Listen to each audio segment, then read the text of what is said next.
Howdy folks, welcome back to the train room. It's been a while since my last layout update. Been pretty busy with projects around my property and working on the layout. I really haven't filmed anything. I want to give you guys a quick little layout update is what I've been up to. Panning around here, I got my lift bridge done and built for the doorway here. If you pick it up, it'll got this little stop bar here so it doesn't fall back over on the layout. I got a little locking pin there so it won't fall over when it's not in use. Bring it on down. Something like that. Got the track laid out and cut to fit.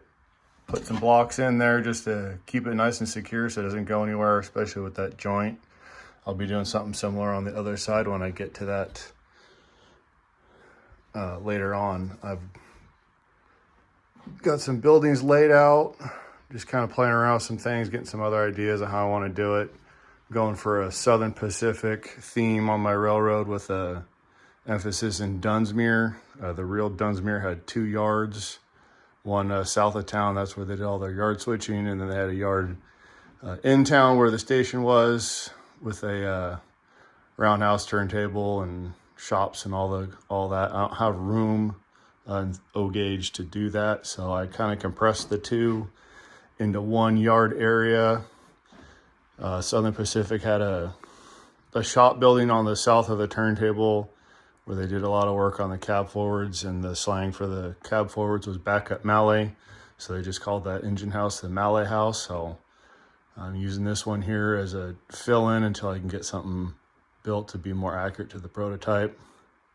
A couple of my switchers down here.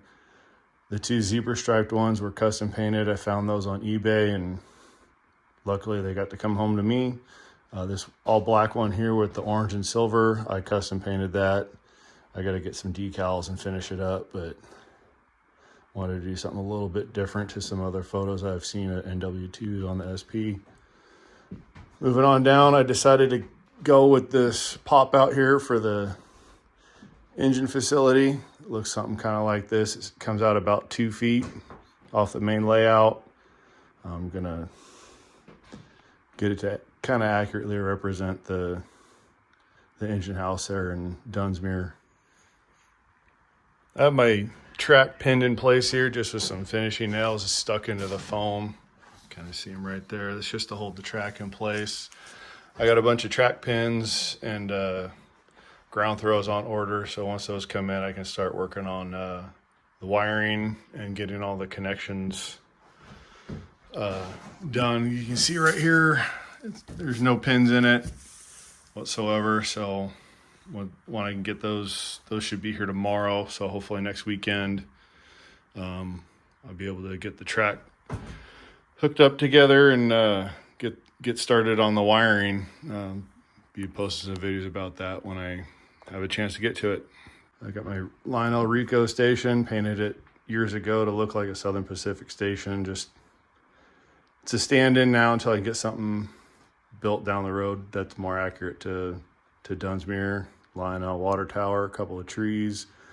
These are going to get repainted and flocking added to them to look a little more realistic. I found those, I don't remember where I found them. I think Hobby Lobby or something. I'm gonna show a video on that down the road when I get to that point to getting those looking a little bit more real. Moving on down, I got the yard in. Dead ends here, come the end of the room.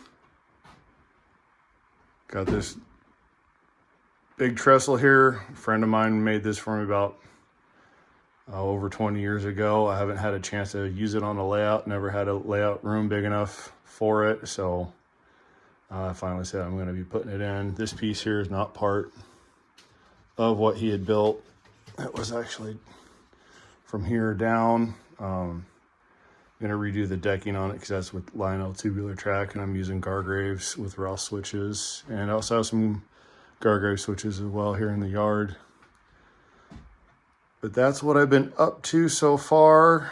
Still a lot to do, a long ways to go, but getting there slowly but surely.